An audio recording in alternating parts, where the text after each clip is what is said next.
여러분이 평생 믿었던 233년 전통은행을 28살 트레이더가 하루 만에 무너뜨렸습니다. 그가 날린 돈은 8억 2,700만 파운드, 은행 전체 자본보다 많았죠. 다음날 그는 사라졌죠. 대체 무슨 짓을 했길래 233년 은행이 무너졌을까요? 그런데 이 사람이 원래 트레이더가 아니었다는 사실 알고 계셨나요? 안녕하세요, 선비입니다. 오늘도 선 넘는 이야기죠. 이야기의 무대인 베어링스는 영국에서 가장 오래되고 신뢰받는 은행 중 하나였어요. 1762년 문을 연 뒤 나폴레옹 전쟁 자금도 대준 곳이었죠. 그래서 여왕의 은행이라고도 불렸어요. 실제로 엘리자베스 2세 여왕도 개인 자산 상당수를 이 은행에 맡겼을 정도였죠. 1990년대 이 명문은행이 눈을 돌린 곳은 바로 싱가포르였죠. 런던은 파생 상품도 잘 모른 채 유망한 직원 하나를 그곳에 보냈는데요.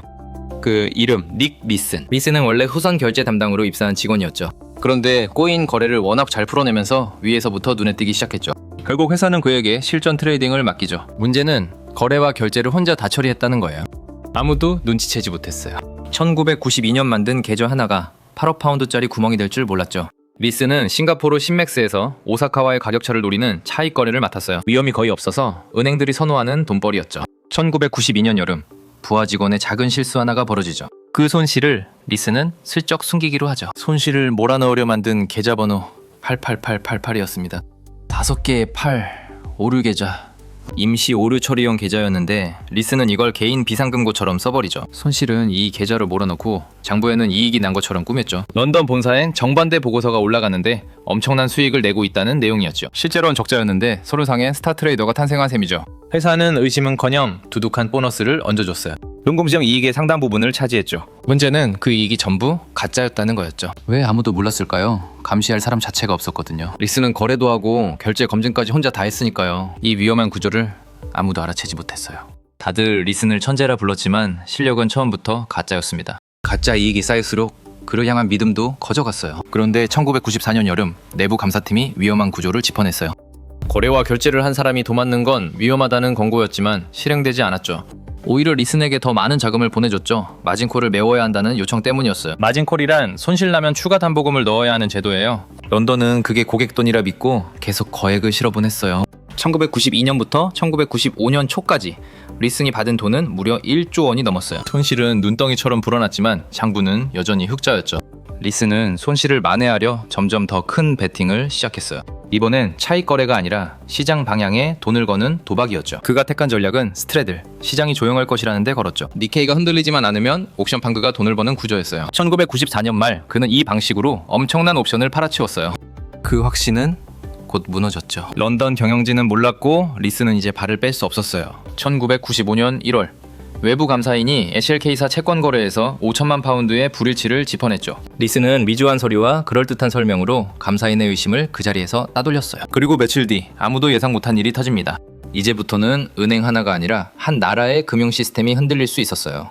1995년 1월 17일 일본 고베에서 규모 7.3 강진이 났어요. 6,000명 넘게 목숨을 잃은 일본 현대사의 끔찍한 재난이었죠. 이 지진 여파로 도쿄 니케이 지수가 폭락하기 시작했죠.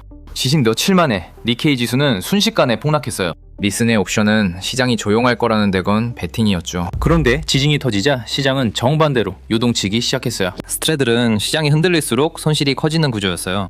손실을 만회하려 리슨은 더 많은 니케이 선물을 사들였어요. 손실은 늘은데 베팅은 커졌죠. 곧 반등할 거라 믿었지만 니케이는 계속 떨어졌어요. 손실은 이제 숨길 수 없었죠.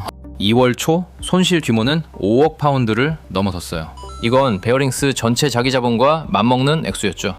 본사 감사팀이 뒤늦게 싱가포르로 날아간 건 2월 중순이 되어서였어요. 그들은 상상도 못한 장부를 마주하게 됩니다. 차 8888 계좌 안에는 다 세기도 벅찬 손실이 쌓여 있었죠. 진실은 곧 드러날 참이었죠.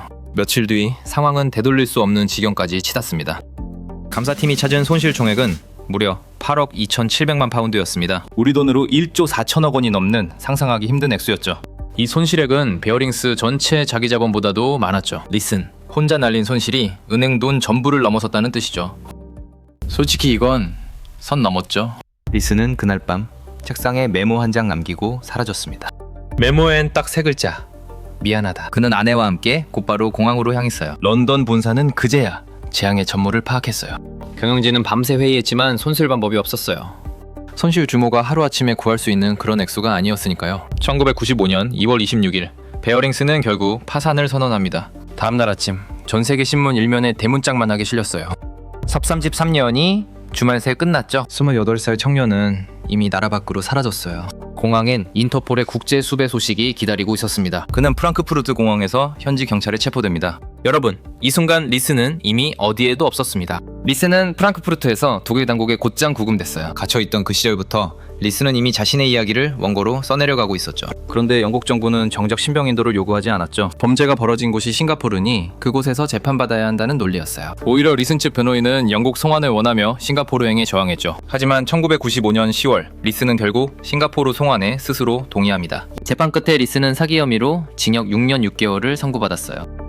은행은 단돈 1파운드에 팔렸죠. 네덜란드 은행 ING가 상징적인 금액 1파운드로 베어링스를 인수했죠. 흥미롭게도 ING는 인수 이후에도 베어링스라는 이름을 한동안 브랜드로 남겨뒀죠. 숍 33년 전통 은행이 커피 한 잔 값에 팔린 셈이었습니다.